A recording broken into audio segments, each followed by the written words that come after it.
Hello, my friend. Welcome back to the Mindset Check podcast. I'm your host, Mesha McKittrick.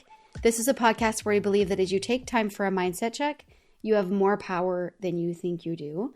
And where we also believe that when you do what you're inspired to do, you're on exactly the right path for you. I cannot wait to jump into this with you today. You'll die at the topic. That we are really doing a look back to 2016. Before we jump into today's episode, I wanted to take a moment just to remind you that reading is something that actually really expands your brain. It really expands your mind. It helps you in so many ways because obviously you can read for fun and entertainment. And while you're doing that, you're still learning and you're still expanding your vocabulary and so many beautiful, great things. You can also read to learn. And there are endless amounts of things that are interesting in this world. And so at the beginning of the year, I rededicated myself. I'm always kind of listening to something or reading something, but occasionally I fall off the bandwagon of the reading for learning, right? I read a lot for work and researching and learning new modalities for coaching and stuff like that. So sometimes that takes precedence, and then I just read, books for fun on the side. And I've rededicated to myself to read books that really ignite me and teach different things that I want to learn. And so I hope that for you, you also have things that you really want to learn and that you take time to read things that were written a long time ago that remind you of, life and the way that it used to be. There's something about old wisdom that is so incredibly beautiful and fulfilling. So I've been doing that. I read a book by David Hawkins this year. I'm so wildly enamored for entertainment with the Emma M. Lyons series, the Unselected Journals of Emma M. Lyons. That is so fun. And I actually, if you're a reader, there is a shout out or maybe a nod to her books in this episode that you'll hear. If you don't read the books, you won't hear it. But it's really fun. So if you're into that, you'll hear it in this episode. And I'm also halfway through Mere Christianity by C.S. Lewis, and I'm so excited about that. It's just that there is so much enriching material around us. And I wanted you to just maybe be inspired to kind of have your toe, or I guess your fingers or your eyeballs, kind of always saving the next page that you are absorbing and truly allowing yourself to prefer education in the way of allowing it to help you improve your life. All right. And with that, let's jump into the podcast. I'm super excited about today's episode as it really walks through some history, and it's allowed me to kind of take a look back in time. And in doing so, I'm hoping that it does the same for you. Let's jump in. I may have taken this whole 2016 to like the HNL. And if you don't know what I mean when I say HNL, there is a hilarious Saturday Night Live skit from like a long time ago. Actually, maybe it wasn't even Saturday Night Live, but it was the Key and Peele guy. And he is like so hilarious. And he was talking about, he did all of this little series about taking it to a whole nother level.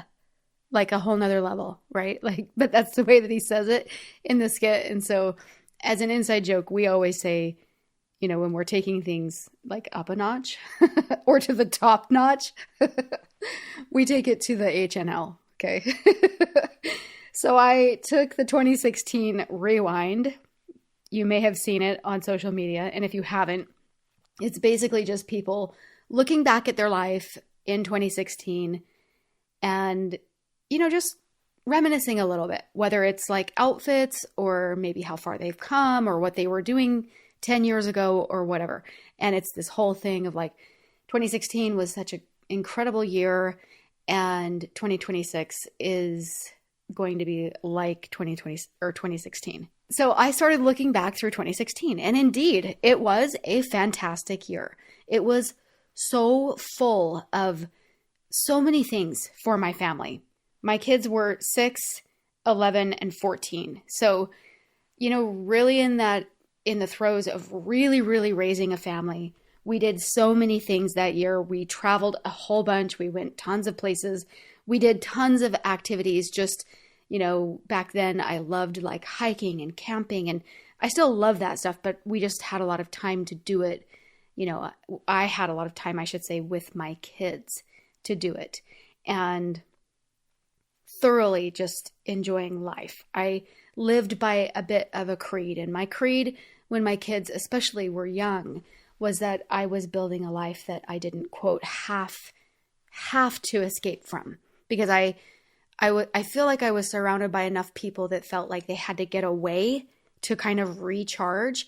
And I wanted to make sure that I was building a life that I didn't have to escape from, that like traveling and adventuring and seeing the world and, getting away with just for like my husband and I on a trip or something was the HNL, right?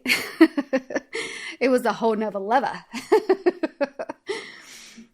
But really, at the end of the day, I wanted to be able to just fully embrace and enjoy my life. And so I lived by this creed.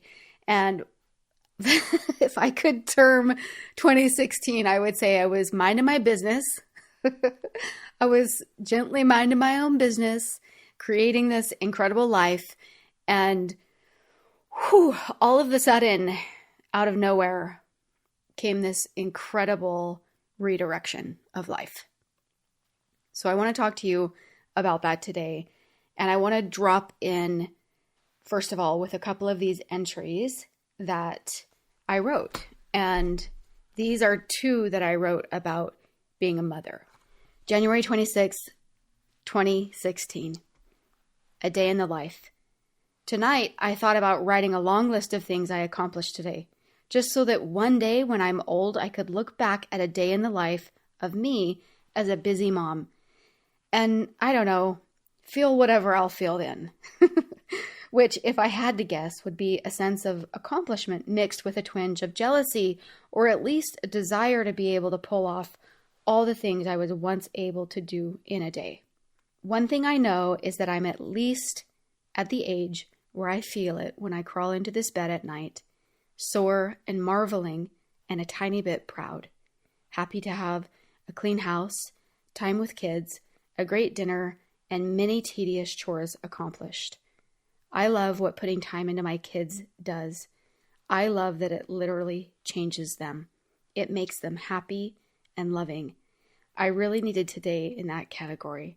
And then I go on to talk about some challenges that one of my kids was having and how happy I am for days like today that remind me what a darling he is. That was January, okay? And now let's fast forward to an entry in the summer, which, by the way, I wrote a lot in my journal that year, which took me a while to read back through it just the other day. But man, there was such a payoff in reading back through it. So just as a side note, major encouragement to keep a journal. I'm also encouraging my own self, because I find that as I do this work where I share a lot, sometimes I feel like I have shared so much that like I don't miss an outlet for sharing, right? Like in my journal. But reading back on these family memories, I literally read them back to my kids and we laugh so hard over the most hilarious things that happened and things that they said and things they experienced. I mean, 2016 was the year Tice, at 6 years old, had been out in the neighborhood with his brother, and he runs in the house by himself, which is already like alarm bells. What are you doing by yourself? Mom, Scotty's hurt. Scotty needs help. And hurry. And I'm like, oh my gosh, what's happening? So we jump in the car, because after I'm asking, like, where is he? And he's like, we need to drive. So we drove, because Tice had ran all the way home. And I pull up to see Scotty. It's literally so sad, but so funny when you look back, And I pull up and he has this whole section of a cactus, like sitting in his foot, piercing through his sock in millions of places. I always have this image, and I did ask him in that moment, like, honey, I know you're in a lot of pain, but one day you're going to want to remember this. Can I take a picture?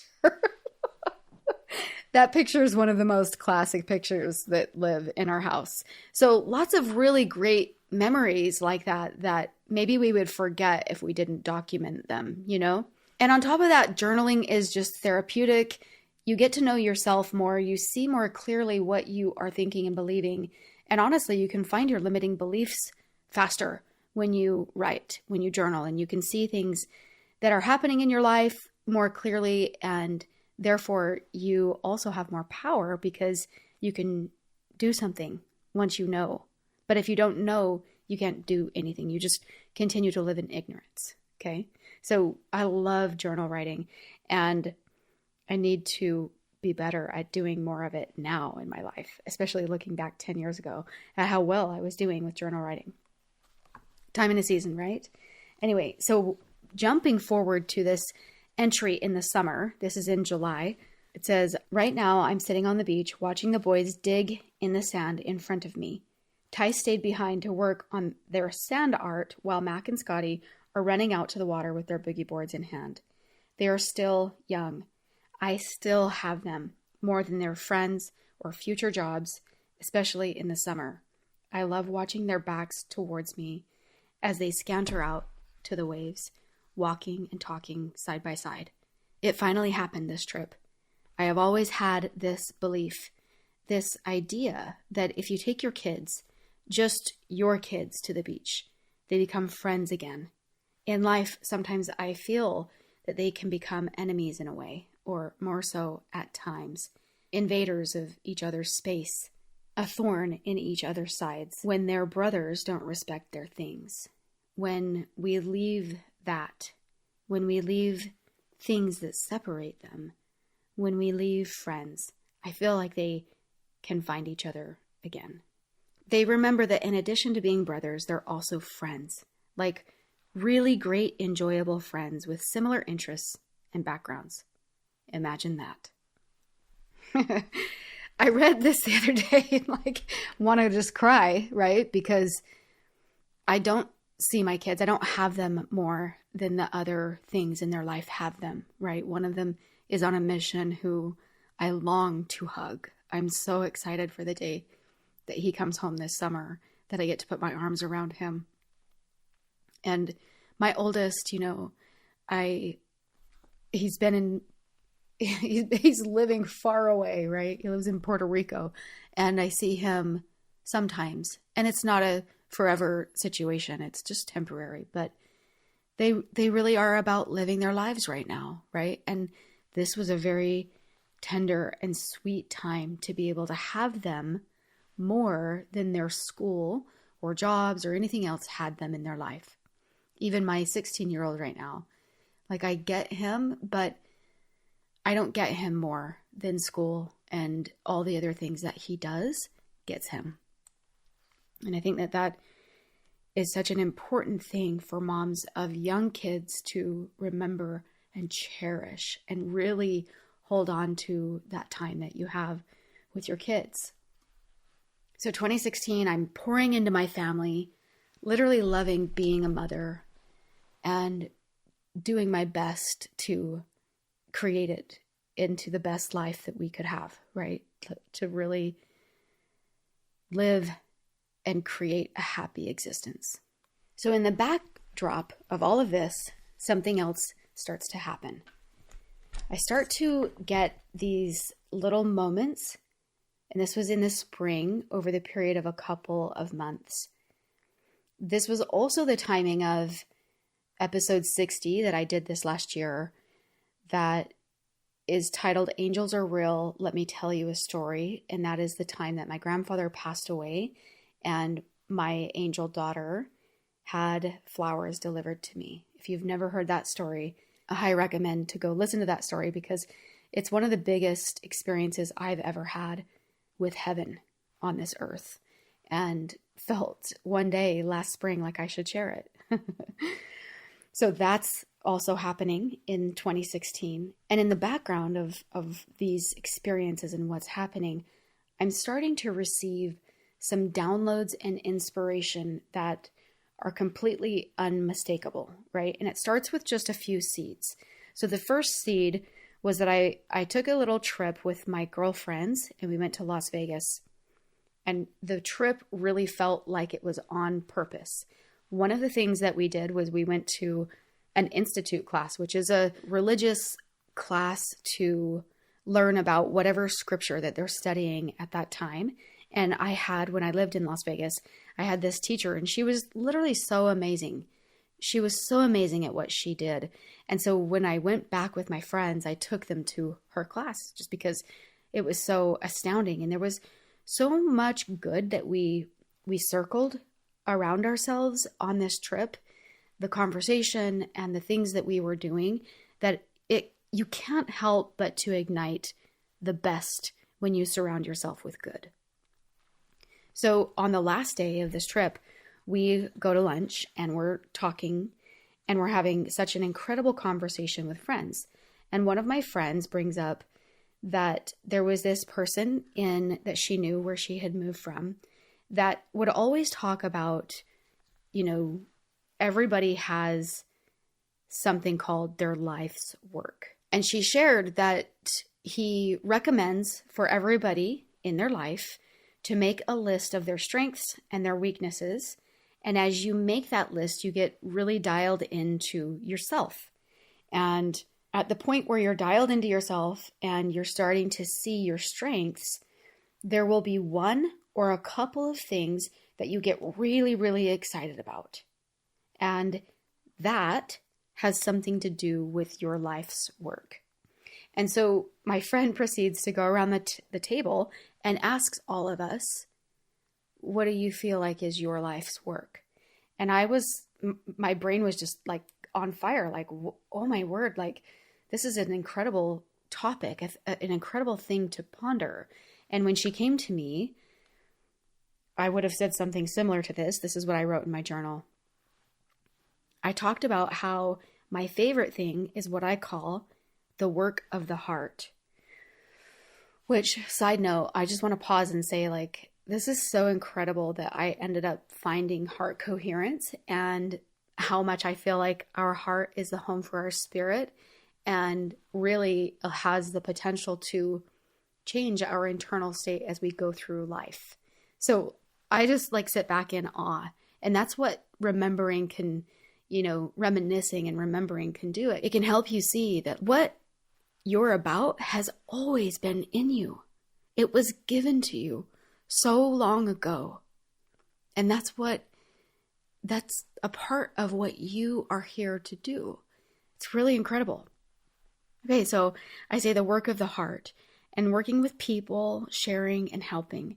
I'm a fixer, healer, helper. I think because I appreciate so much when advice has been shared with me and when I learn something that works or is great, I have a desire to share how the same thing helped me. And I really do.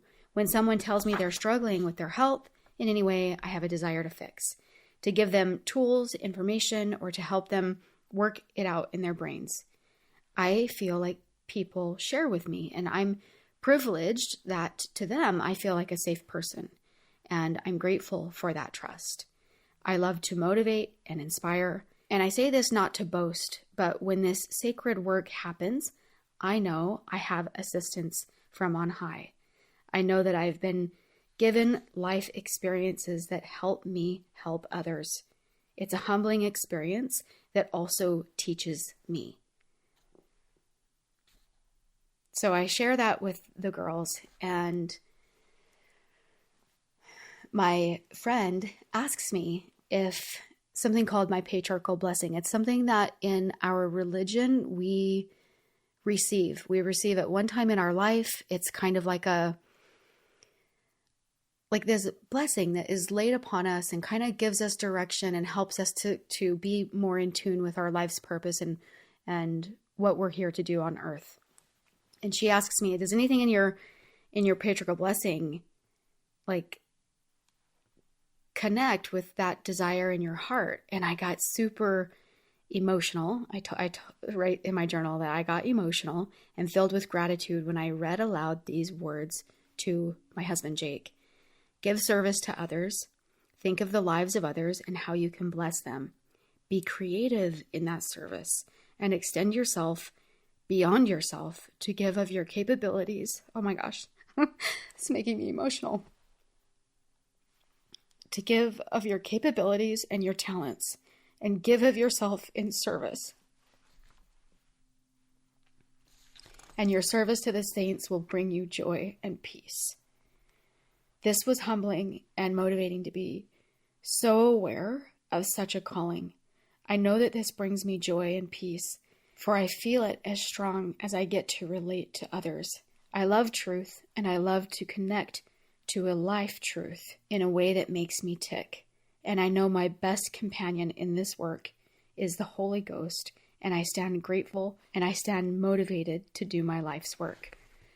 Wow. So you see how, I'm just getting to the beginning of how 2016 was like. I was just living my life. I was just living my life, and then all of a sudden, some things changed, and literally my friend Mesha was born. Next to this conversation, there were a few other things that were major seeds that were planted, and I felt like I was really being shown things that I didn't know before. So one of them was hearing my friends say to their friends something like, my friend Mesha. Whenever I would hear them say something like, oh my gosh, and then I was saying, my friend Mesha, and this is the thing, and blah, blah, blah. And I was like, oh my gosh, that is like literally the name. That's the name. And it just downloaded in me. And it was like these moments of like, holy cow, you're being shown something bigger here. And then I remember having a conversation with Jake about how all of these ideas were flooding me, so much so that I didn't feel like my brain was my own. Like all of these things that I needed to share, all of these experiences and, tools and tips and things for just good living. And I just needed to get them out to the world and share them. And I remember saying to Jake, because the other thing is another thing happened, just like side note real quick, that I didn't even know that you could follow someone on Instagram. Granted, this was 10 years ago and this was kind of new, but I had a different rule of thumb with my phone. Like I didn't ever want to spend more time with my phone than I did with my people, right? I kind of had that as like my rule of thumb. And I wasn't about technology and really into, it was great and it served me when it served me, but I really only followed people on Instagram that I knew and I looked at their pictures. Like that was the extent of Instagram for me. And then it was like when I was shown that you could follow other people, it came with a download that was an avenue for me. It was like it was being shown to me. It wasn't just like, oh, you can follow people on Instagram. This is cool. It was literally like, see, this is something you can do with technology. And this is what I want you to do. This was literally like a divine interruption in my life. And I don't want to say interruption really, because it was direction that I needed and it was so good. But back to what I was saying to Jake is that I was just like describing to him all of these things that were happening. And then I remember telling him like some of these ideas and life lessons and recipes and things that I would share. And all of these ideas that were flooding me, I said, gosh, don't you think that I could, if I just had 30 seconds of your day to inspire, motivate, or make your life better, don't you think I have the ability that I could change and impact someone's life in a positive way? And it was in this newness of learning that this was a possibility. And it was just all being laid in my lap. All right. And now that you can see that some things were being explained and shown to me, there's another element that I want you to understand. So if you've been listening to the podcast for an extended period of time, my dad and the influence that he had on me and the kind of mindful person that he was in trying to help figure out life, like help me figure out life. He helped everyone around him that he could to figure out life. And there was a period of time where my dad was passing away. He had cancer, and we knew that his days were limited, on the earth. And this was during a time when he probably had, I want to say it was like 9 months probably before he passed away. We were driving in the car and we were having a conversation about life, which is absolutely zero surprise. We were having a conversation about the enlightenment that had come to certain people, and he wanted me to carry forward because he knew that his time would come to an end. And he made this plan. He had recorded all of these tapes. And on these tapes, he recorded tons of things about life. And he even asked me to take one of the tapes that was about me and about my story and to listen to it and to approve of it. To say, like, is that what I shared? Is that okay? Would you be okay if the whole world heard that tape? And he said, I just want you to listen to it in that manner. And so I did listen to it. And in this conversation, he then told me that he had many more tapes and that he had been working on sharing as much as he could on these tapes. And he asked me during that drive, he said, Mish, will you write a book? Will you write a book about these tapes? And I said, gosh, Dad, like, I'm not a writer. Like, I don't know how to write books, and I don't do those things. So, like, I really don't think I could write a book. And he said, you know what, Mish, I'm not worried about any of that right now. I just want to know, will you write the book? And I was like, but Dad, I don't. And he's like, Mish, will you write the book? I just need to know, will you write the book? Will you promise me that you'll write the book? And then I realized, like, it doesn't matter, like, what you can do. Like, it doesn't matter. What matters is that you carry on the legacy, that you share the things that your dad's asking you to share. So I said, yeah, Dad, I will write the book. I'll do it. Many of you are maybe wondering, well, where's the book? And here's the thing. One of the saddest things ever that I've kind of had to accept is that none of us in the family know where those tapes are. My dad had told us that he had put it in a safe deposit box, but we never knew where. And we called banks. We called all the banks that we thought of to find these tapes, and we could never find the tapes. And there was a point in time where we just had to accept, like, it's okay. Like, when Dad wants us to find the tapes, we'll find the tapes. It's okay. And fast forward to 2016, right? Because my dad passed away in 2003. And fast forward to 2016, I had accepted, I don't know where the tapes are. And when I need them, I'm pretty sure he'll figure out a way to help me find them.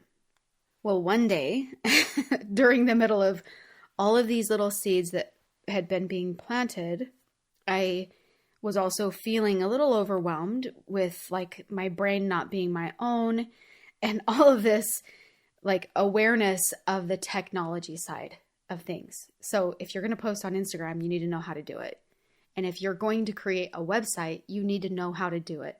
And if you're going to make a blog, you get the picture, right? There was enough awareness for me to know that it wasn't something that would be really, really easy. But there was a specific day when I was driving home, And I was by myself, and I was letting all these thoughts just roll over in my mind, like, what is this? And should I do it? And I don't really know. And I pulled in my garage, and I can remember just looking at the floor. It was one of those moments where it feels like time stops.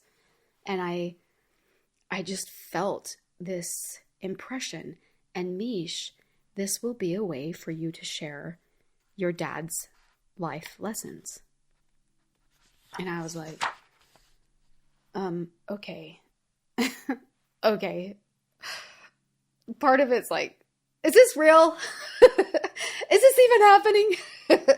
So I ran into my office. I went into my office, and I had a door in my office to the outside. So I opened that door, and it was really great weather. And I actually just dropped to my knees. And I said, Heavenly Father, if I'm going to do this, it's going to take me away from my family, which is what I love the most.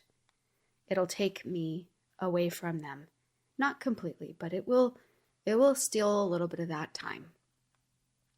And I want to make sure that this is what you really want me to do. And I didn't really have an experience or a feeling or anything like that. And so I was like, okay, I'm going to close my prayer, and I'm just going to get down on my belly and lay down and read my scriptures. And as I'm laying there reading my scriptures, I'm having the thoughts of just like, I need to know, like, for sure that this is something that I should be doing. This is something that I should be spending my time on and focusing on. And as I'm laying there reading my scriptures, I promise, I kid you not, this little tiny whirlwind of feathers started up high, kind of at standing height, and whirlwind like all the way down to me on the floor. And the thing about feathers, as background, you might already know this because you've been listening to the podcast, but my dad it's like feathers are his thing. So when you feel him and you find a feather, it's him. When you find feathers in the weirdest places and at the most appropriate times that are him literally telling you you're on the right path, or I'm here, or right, like we're doing this. And so this great big whirlwind of feathers comes down. And when I say great big, to me it was great big. Okay, but let me actually describe it to you. It was probably the size of like a mini soccer ball that was like a whirl. It was going around in a circle all the way down, and probably like, I don't know, 4 or 5 feathers, okay, that were circling like this. And then they came down and landed right by me. Right by me. You want to know what I did? I closed my scriptures so fast, and I closed the door to my office, and I was like, oh my gosh, no way this is happening. That did not just happen. Is this even real? And I remember feeling like, oh my gosh, like this means something big, and it felt good, but I didn't want to make it mean something. Like I was afraid that I would make that mean something, right? Even though I knew what was being communicated to me. Here I am asking for an answer and praying my guts out and being told that this is a way for my dad to show up and for me to carry out that legacy. And then all of a sudden, like his sign and his signal like comes to me in the most bizarre, unexplainable, or I should say like miraculous way, really. So I close the door and I sit down at my desk, and I'm sitting there at my computer, and I'm like, okay, fine. Like I'm going to look up what it takes to like start a website. Like, what does it even take? What do I need to do? And I still don't even know. And I'm kind of like, Heavenly Father, is this really, really, really what you want me to do? Like, I need to know for sure. And in that moment, like I lie not, this one feather wafted from side to side to side, just down right in front of me or off to the right just a little bit. And as it settled, it settled nestling right on my keyboard. Like, yeah, Mish, this is what you're supposed to do. So in that moment, I'm extremely humbled, super emotional.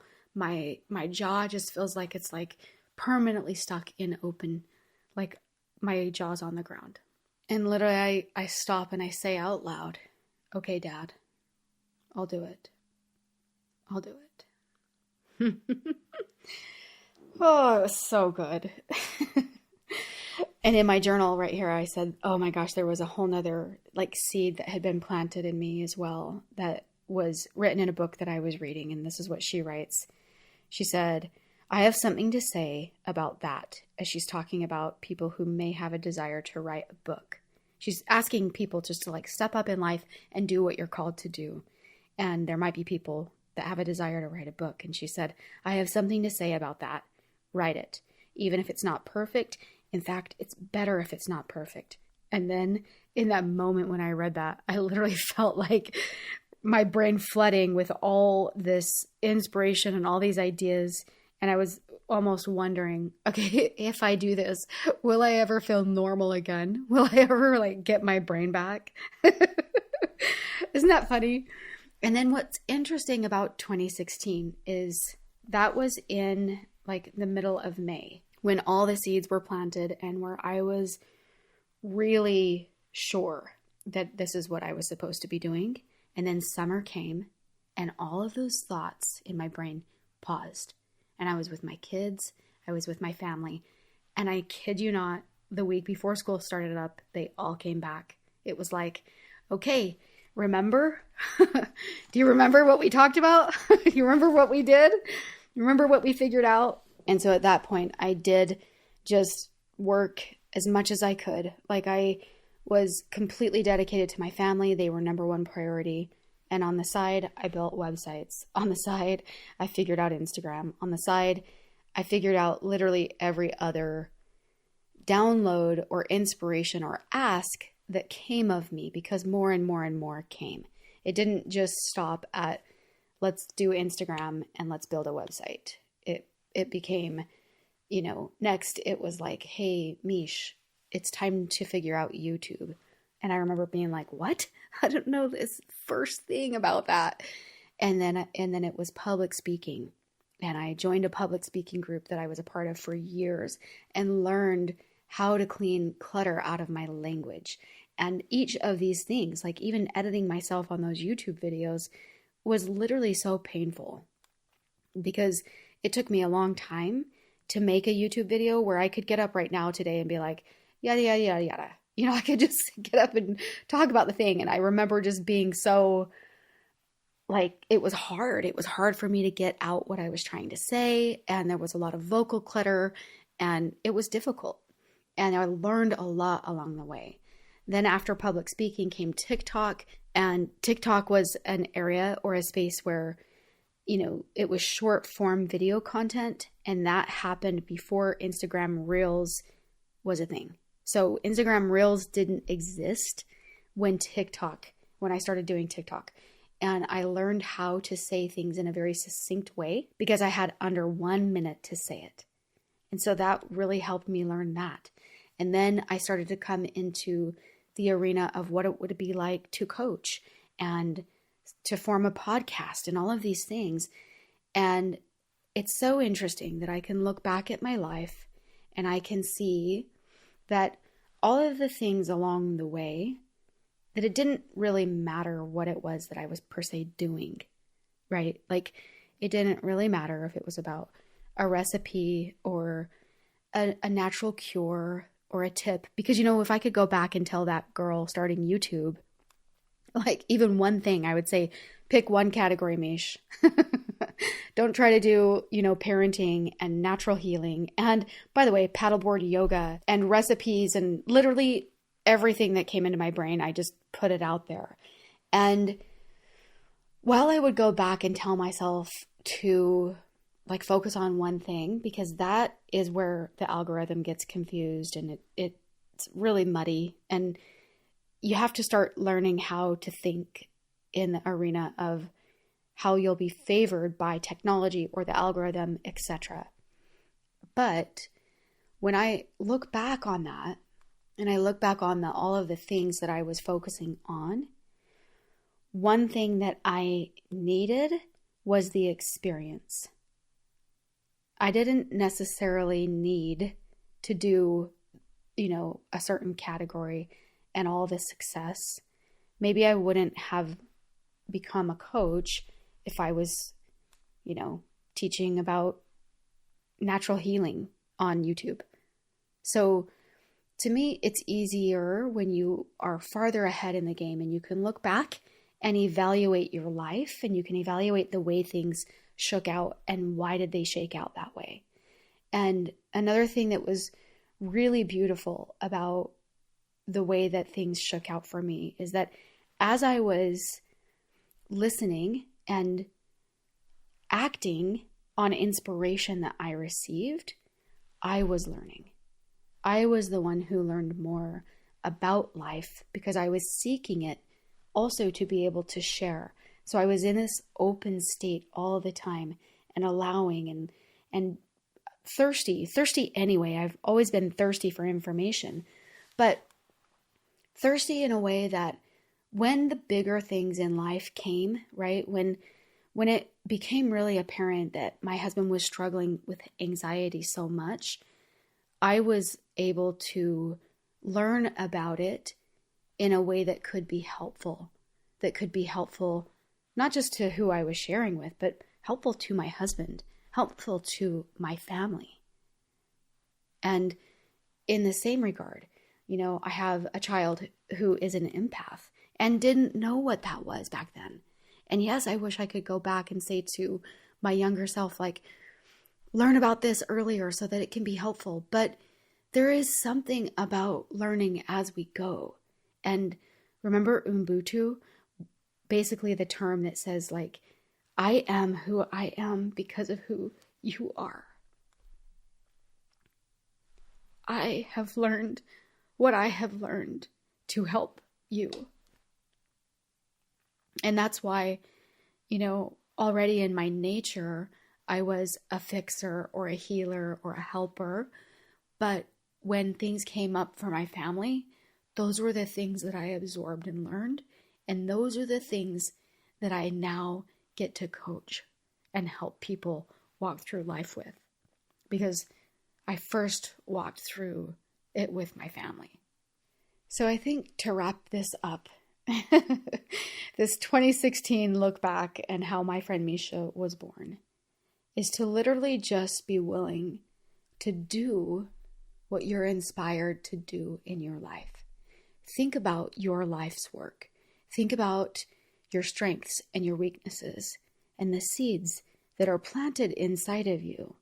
And the pace at which you go isn't what matters. It's the growing that happens along the way because of what you're inspired to do that matters. And there will be a day when you can look back and see how all the pieces fit together. And I hope that when you look at this through this angle, you see some wild and incredibly beautiful things about your life that help you see that you have more power than you think you do. Wow, with this episode being a look back in time, I genuinely want to thank you for being here for whatever amount of time that you have been following the podcast. And whatever else you have followed with My Friend Mesha, because heaven knows it has been a journey. But I am really grateful to be at the point right now where I get to be in very personal spaces in coaching with you and really, really helping people move through life in a happy way, in a much more effective way, as they allow and learn how to let their inner state be what creates the outer reality in their life. So a huge thank you to you. I also hope that this podcast was inspiring to you to look for your own purpose, to see the seeds that have been planted in your life. And if you're really clear on what that was, to help inspire you also in your purpose and moving forward inside of that. In whatever way this episode landed for you, thank you again for being here. And before we go, I want to share with you a quote from Oswald Chambers that says, "Trust God and do the next right thing." Until next time, my friend.